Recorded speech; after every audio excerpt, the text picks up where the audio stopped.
She began to cry, and he realized he'd said something crazy again. They had no son, never had a son. And Timkins, he'd died, and they'd gone to his funeral, or so Edna said. He himself just couldn't remember it. Welcome to Stories of Futures Past, written when 50 years ago was in the future. Today, I present to you Breakdown by Herbert D. Kastle, published 1961. Have you ever been so forgetful that the whole world feels just wrong? Things that simply are not quite how you remember them. A familiar pillar is not there when you lean on it out of pure habit. A stove is where there should be a door, or the staircase bends the wrong way. There are not as many animals on the farm as you think there should be. And where is your son? But you don't have a son. Never did. Harry Burr, our protagonist in this story, experiences this. So many things are off. So he decides to clear his head by going for a ride. But that is breaking the travel regulations. Enjoy. Breakdown by Herbert D. Kastle, originally published in Galaxy magazine, June 1961. Narrated by Tom Trussell. He didn't know exactly when it had started, but it had been going on for weeks. Edna begged him to see the doctor living in that new house 2 miles past Dugan's farm, but he refused. He point-blank refused to admit he was sick that way, in the head. Of course, a man could grow forgetful. He had to admit there were moments when he had all sorts of mixed-up memories and thoughts in his mind. And sometimes, like right now, lying in bed beside Edna, watching the first hint of light touch the windows, he began sweating with fear. A horrible, gut-wrenching fear, all the more horrible because it was based on nothing. The chicken run came alive. The barn followed minutes later. There were chores to do, the same chores he'd done all his 41 years, except that now, with the new regulations about wheat and corn, he had only a vegetable patch to farm. Sure, he got paid for letting the fields remain empty, but it just didn't seem right, all that land going to waste. Davy, blonde hair and a round tanned face and strong arms, growing stronger each day from helping out after school. He turned and shook Edna. "What happened to Davy?" She cleared her throat, mumbled, "Huh? What happened to who?" "I said what—" But then it slipped away. Davy? No, that was part of a dream he'd had last week. He and Edna had no children. He felt the fear again and got up fast to escape it. Edna opened her eyes as soon as his weight left the bed. "Like hot cakes for breakfast?" "Eggs," he said. "Bacon." And then, seeing her face change, he remembered. "Course," he muttered. "Can't have bacon. Rationed." She was fully awake now. If you'd only go see Dr. Hamming, Harry, just for a check-up, or let me call him so he could— You stop that. You stop that right now, and for good. I don't want to hear no more about doctors. I get laid up, I'll call one. And it won't be that Hamming who I ain't never seen in my life. It'll be Timkins, who took care of us and brought our son into the world, and— She began to cry, and he realized he'd said something crazy again. They had no son, never had a son. And Timkins, he'd died and they'd gone to his funeral. Or so Edna said. He himself just couldn't remember it. He went to the bed and sat down beside her. Sorry, that was just a dream I had. I'm still half asleep this morning. Couldn't fall off last night, not till real late. Guess I'm a little nervous, what with all the new regulations and not working regular. I never meant we had a son. He waited then, hoping she'd say they had had a son, and he'd died or gone away. But of course she didn't. He went to the bathroom and washed. By the time he came to the kitchen, Edna had hot cakes on a plate and coffee in a cup. He sat down and ate. Part way through the meal he paused. Got an awful craving for meat, he said. God damn those rations. Man can't even butcher his own stock for his own table. We're having meat for lunch, she said placatingly. Nice cut of multi-pro. Multi-pro, he scoffed. God knows what's in it. Like spam put through a grinder 100 times and then baked into slabs. Can't hardly taste any meat there. Well, we got no choice. Country's on emergency rations. The current crisis, you know. The way she said it irritated him. Like it was scripture. Like no one could question one word of it without being damned to hell. He finished quickly and without speaking went on out to the barn. He milked and curried and fed and cleaned, and still was done inside of 2 hours. Then he walked slowly, head down, across the hay-strewn floor.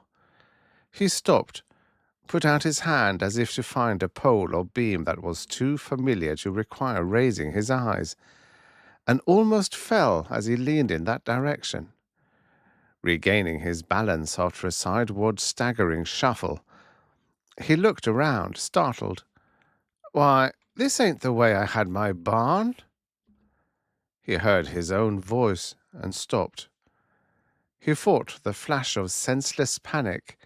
Of course, this was the way he'd had his barn built, because it was his barn. He rubbed his hard hands together and said aloud, Get down to the patch. Them tomatoes need fertilizer for tang. He walked outside and took a deep breath. Air was different, wasn't it? Sweet and pure and clean, like country air always was and always would be. But still, different somehow. Maybe sharper. Or was sharp the word?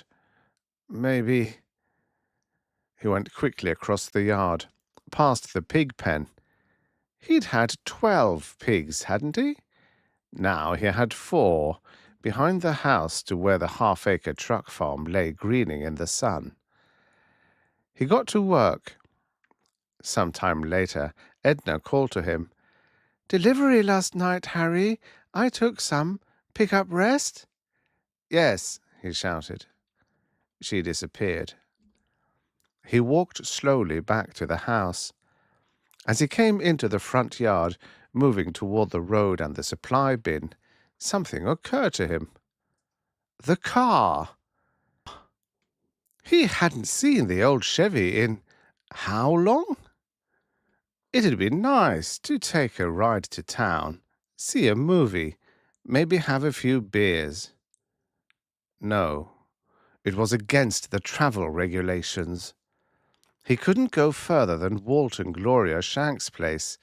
They couldn't go further than his. And the gas rationing.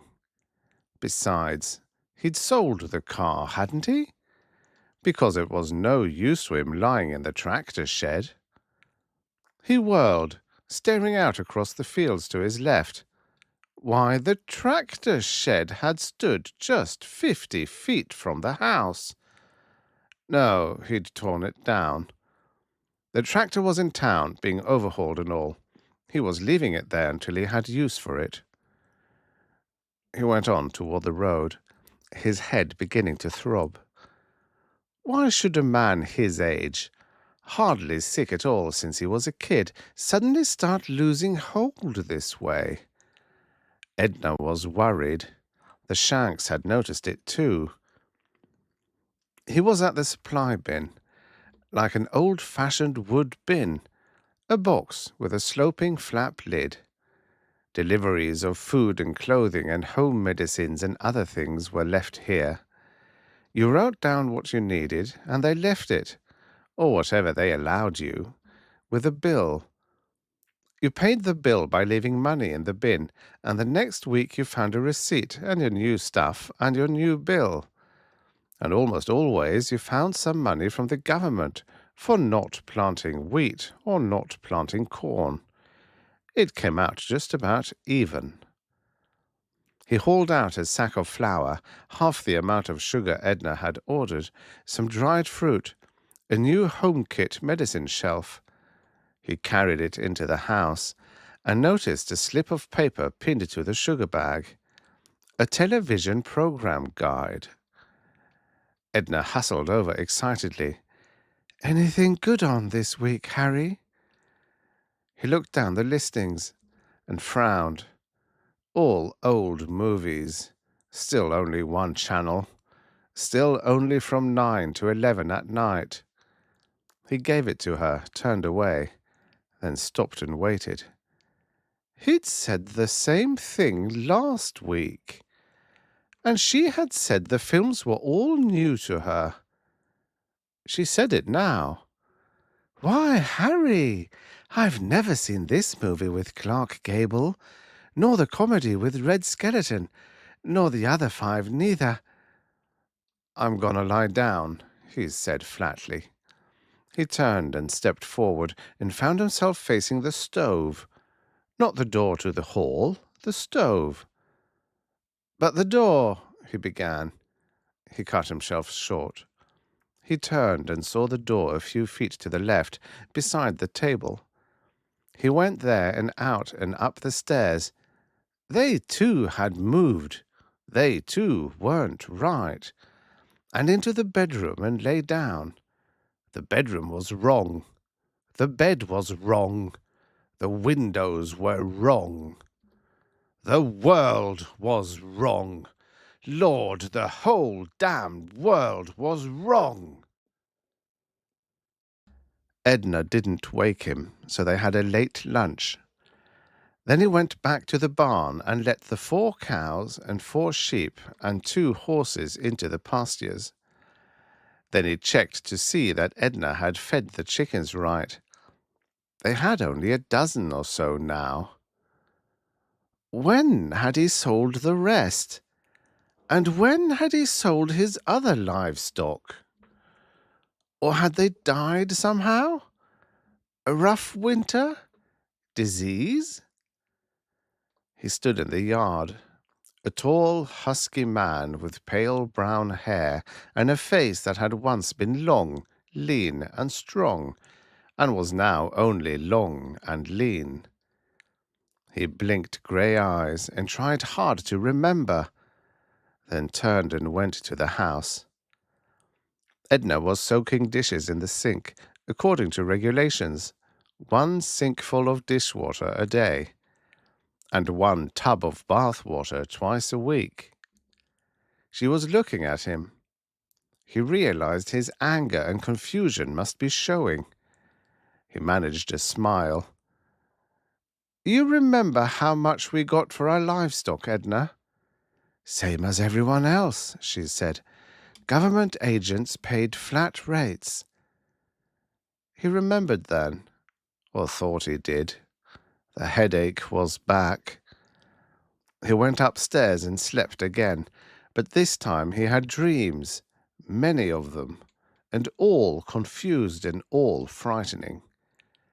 He was glad to get up, and he was glad to hear Walt and Gloria talking to Edna downstairs. He washed his face, combed his hair, and went down. Walt and Gloria were sitting on the sofa, Edna in the blue armchair. Walt was saying he'd gotten the new TV picture tube he'd ordered. "Found it in the supply bin this morning. Spent the whole day installing it according to the book of directions." Harry said hi, and they all said hi, and he sat down and they talked about TV and gardens and livestock. Then Harry said, "How's Penny?" "Fine," Gloria answered. "I'm starting her on the kindergarten book next week." "She's 5 already?" Harry asked. "Almost 6, Walt said. "Emergency education regulations state that the child should be 5 years 9 months old before embarking on kindergarten book." "And Frances?" Harry asked.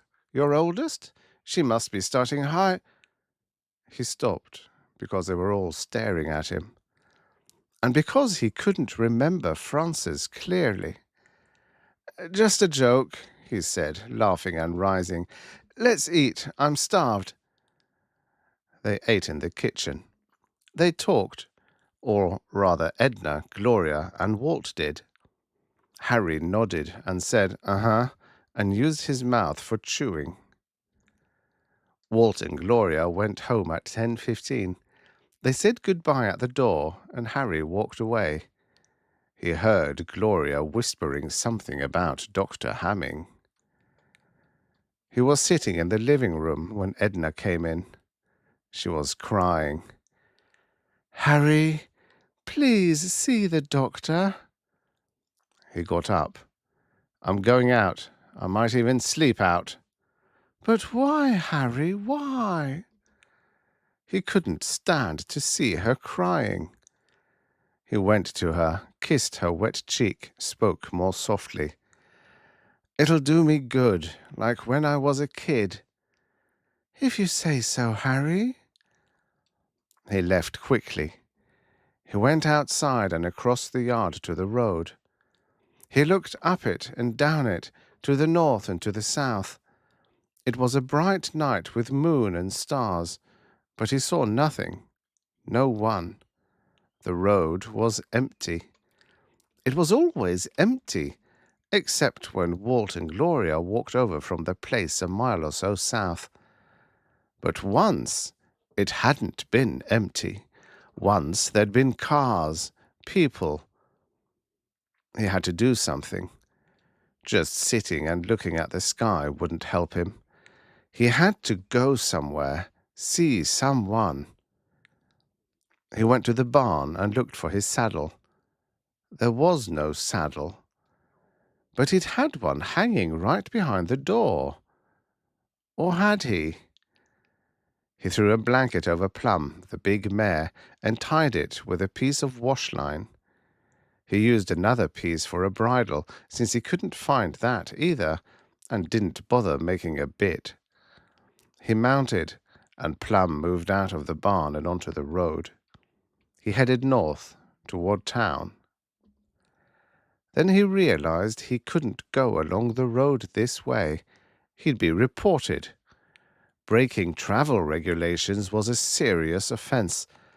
He didn't know what they did to you, but it wasn't anything easy, like a fine. He cut into an unfenced, unplanted field. His headache was back, worse now than it had ever been. His entire head throbbed, and he leaned forward and put his cheek against Plum's mane. The mare whinnied uneasily, but he kicked her sides, and she moved forward. He lay there, just wanting to go somewhere, just wanting to leave his headache and confusion behind. He didn't know how long it was, but Plum was moving cautiously now. He raised his head. They were approaching a fence. He noticed a gate off to the right and pulled the rope so Plum went that way. They reached the gate, and he got down to open it and saw the sign, Phineas Groton Farm. He looked up at the sky, found the constellations, turned his head and nodded. He'd started north, and Plum had continued north. He'd crossed land belonging both to himself and the Franklins. Now he was leaving the Franklin farm. North of the Franklins were the Bessers. Who was this Phineas Groton? Had he bought out Lon Besser? But anything like that would have gotten around. Was he forgetting again? Well, no matter. Mr. Groton would have to excuse his trespass. He opened the gate, led Plum through it, closed the gate. He mounted and rode forward, still north, toward the small Pangbourne place, and after the Pangbournes, the biggest farm in the county, old Wallace Elverton's place. The fields here, as everywhere in the county, lay fallow.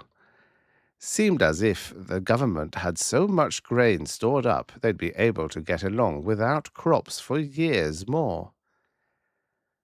He looked around. Somehow the country bothered him. He wasn't sure why, but everything was wrong. His head weighed an agonized ton. He put it down again. Plum went sedately forward. After a while, she stopped. Harry looked up. Another fence. And what a fence! About 10 feet of heavy steel mesh, topped by 3 feet of barbed wire. 5 separate strands. What in the world had Sam Pangbourne been thinking of to put up a monster like this? He looked around. The gate should be further west. He rode that way. He found no gate. He turned back, heading east. No gate. Nothing but fence. And wasn't the fence gradually curving inward? He looked back. Yes, there was a slight inward curve. He dismounted and tied Plum to the fence, then stepped back and figured the best way to get to the other side. The best way, the only way, was to claw, clutch, and clamber, as they used to say back when he was a kid. It took some doing. He tore his shirt on the barbed wire, but he got over and began walking, straight ahead, due north. The earth changed beneath his feet. He stooped and touched it. Sand. Hard-packed sand. He'd never seen the like of it in this county. He walked on. A sound came to him, a rising, falling whisper. He listened to it and looked up every so often at the sky to make sure he was heading in the right direction. And the sand ended. His shoes plunked over flooring. Flooring! He knelt to make sure, and his hand felt wooden planks. He rose and glanced up to see if he was still outdoors. Then he laughed. It was a sick laugh, so he stopped it. He took another step. His shoes sounded against the wood. He walked. More wood. Wood that went on, as the sand had. And the roaring sound growing louder. And the air changing, smelling like air never had before in Colthwaite County. His entire body trembled. His mind trembled too. He walked and came to a waist-high metal railing and made a tiny sound deep in his throat. He looked out over water, endless water rolling in endless waves under the night sky, crashing water topped with reflected silver from the moon, pounding water, filling the air with spray. He put out his hands and grasped the railing. It was wet. He raised damp fingers to his mouth. Salt. He stepped back, and turned and ran. He ran wildly, blindly, until he could run no more. Then he fell, feeling the sand beneath him, and shut his eyes and mind to everything. Much later, he got up and went to the fence and climbed it. He came down on the other side and looked around and saw Plum. He walked to her, mounted her, sat still. The thoughts or dreams, or whatever they were which had been torturing him these past few weeks, began torturing him again. It was getting light. His head was splitting. Davy, his son, Davy, 14 years old, going to high school in town. Town! He should have gone there in the first place. He would ride east to the road, then head south back toward home. That would bring him right down Main Street. Regulations or not, he'd talk to people, find out what was happening. He kicked Plum's sides. The mare began to move. He kept kicking until she broke into a brisk canter. He held on with hands and legs. Why hadn't he seen the Pangborns and Elvertons lately? A long time lately. The ocean. He'd seen the ocean. Not a reservoir or lake made by flooding and by damming, but salt water and enormous. An ocean where there could be no ocean. The Pangborns and Elvertons had been where that ocean was now. And after the Elvertons had come the Dobsons, and after them the new plastics plant, and after that the city of Crossville, and after that... He was passing his own farm. He hadn't come through town, and yet here he was at his own farm. Could he have forgotten where town was? Could it be north of his home, not south? Could a man get so confused as to forget things he'd known all his life? He reached the Shanks' place and passed it at a trot. Then he was beyond their boundaries and breaking regulations again. He stayed on the road. He went by a small house and saw colored folks in the yard. There'd been no colored folks here. There'd been Eli Bergen and his family and his mother in a bigger, newer house. The colored folks heard Plum's hooves and looked up and stared. Then a man raised his voice. "Mister, you're breaking regulations. Mister, the police gonna get you." He rode on. He came to another house, neat and white, with 3 children playing on a grassy lawn. They saw him and ran inside. A moment later, adult voices yelled after him, "You there! Stop! Call the sheriff! He's heading for Piney Woods!" There was no place called Piney Woods in this county. Was this how a man's mind went? He came to another house, and another. He passed 10 all told, and people shouted at him for breaking regulations, and the last 3 or 4 sounded like Easterners, and their houses looked like pictures of New England he'd seen in magazines. He rode on. He never did come to town.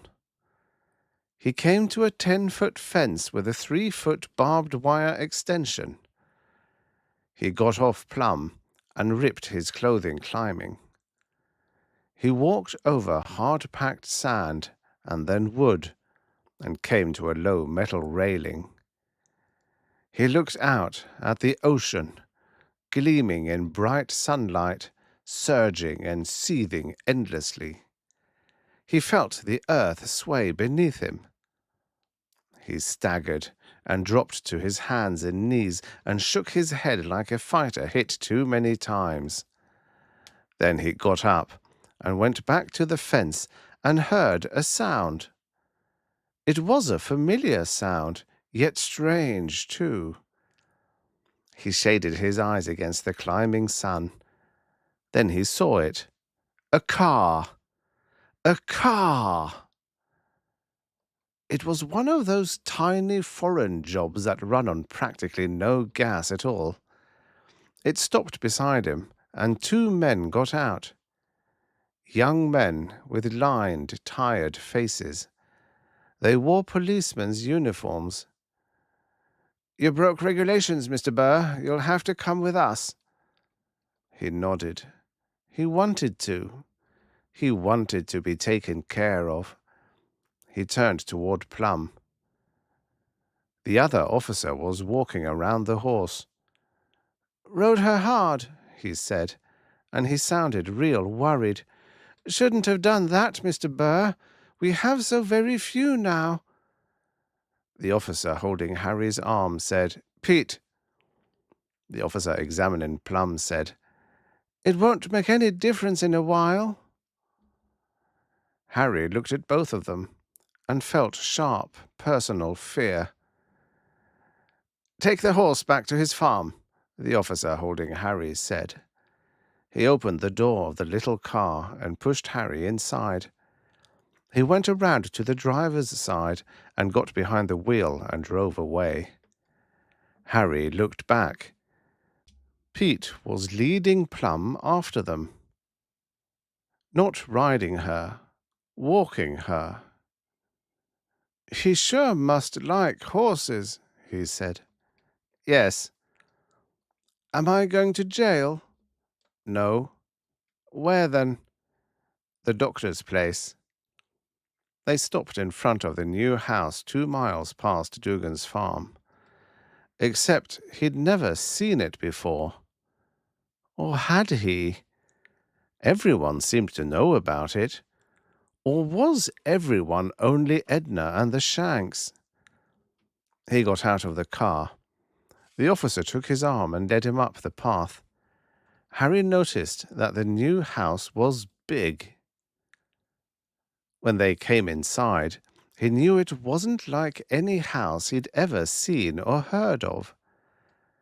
There was this long central passageway, and dozens of doors branched off it on both sides, and stairways went down from it in at least 3 places that he could see, and at the far end, a good 200 yards away, a big ramp led upward. And it was all grey plaster walls and dull black floors and cold white lighting, like a hospital or a modern factory, or maybe a government building, except that he didn't see or hear people. He did hear something, a low, rumbling noise. The further they came along the hall, the louder the rumbling grew. It seemed to be deep down somewhere. They went through one of the doors on the right into a windowless room. A thin little man with bald head and frameless glasses was there, putting on a white coat. His veiny hands shook. He looked 100 years old. "Where's Petey?" he asked. "Pete's all right, Dad. Just leading a horse back to Burr's farm." The old man sighed. "I didn't know what form it would take. I expected 1 or 2 cases, but I couldn't predict whether it would be gradual or sudden, whether or not it would lead to violence." "No violence, Dad." "Fine, Stan." He looked at Harry. "I'm going to give you a little treatment, Mr. Burr. It'll settle your nerves and make everything—" "What happened to Davy?" Harry asked, things pushing at his brain again. Stan helped him up. "Just step this way, Mr. Burr." He didn't resist. He went through the second door into the room with the big chair. He sat down and let them strap his arms and legs and let them lower the metal thing over his head. He felt needles pierce his scalp and the back of his neck. He let them do what they wanted. He would let them kill him if they wanted. All he asked was one answer so as to know whether or not he was insane. "What happened to my son Davy?" The old man walked across the room and examined what looked like the insides of a dozen big radios. He turned, his hand on a switch. "Please," Harry whispered, "just tell me about my son." The doctor blinked behind his glasses, and then his hand left the switch. "Dead," he said, his voice a rustling of dried leaves. "Like so many millions of others. Dead when the bombs fell. Dead as everyone knew they would be, and no one did anything to prevent. Dead. Perhaps the whole world is dead, except for us." Harry stared at him. "I can't take the time to explain it all. I have too much to do. Just 3 of us, myself and my 2 sons. My wife lost her mind. I should have helped her as I'm helping you." "I don't understand," Harry said. "I remember people and things, and where are they now? Dead? People can die, but farms, cities—" "I haven't the time," the doctor repeated, voice rising. "I have to run a world. 3 of us, to run a world. I built it as best I could, but how large could I make it? The money, the years and years of work, the people calling me insane when they found out. But a few giving me more money, and the work going on. And those few caught like everyone else, unprepared when the Holocaust started, unprepared and unable to reach my world. So they died, as I knew they would, as they should have known they would." Harry felt the rumbling beneath him. "Engines?" "You survived," the doctor said. "Your wife, a few hundred others in the rural areas, 1 other family in your area. I survived because I lived for survival, like a mole deep in the earth, expecting the catastrophe every minute. I survived because I gave up living to survive." He laughed, high and thin. His son said, "Please, Dad." "No, I want to talk to someone sane. You and Petey and I, we're all insane, you know. 3 years now, playing God, waiting for some land, any land to become habitable, and knowing everything, and surrounded by people who are sane only because I made sure they would know nothing." He stepped forward, glaring at Harry. "Now do you understand? I went across the country, picking up a few of the few left alive. Most were farmers, and even where some weren't, I picked the farmers anyway, because farmers are what we'll need, and all the rest can evolve later.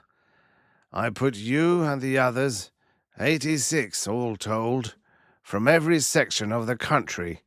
On my world, the only uncontaminated land left. I gave you back your old lives. I couldn't give you big crops because we don't need big crops. We would only exhaust our limited soil with big crops. But I gave you vegetable gardens and livestock, and best of all, sanity. I wiped the insane moments from your mind. I gave you peace and consigned myself, my sons, my own wife. He choked and stopped. Stan ran across the room to the switch. Harry watched him, and his brain struggled with an impossible concept.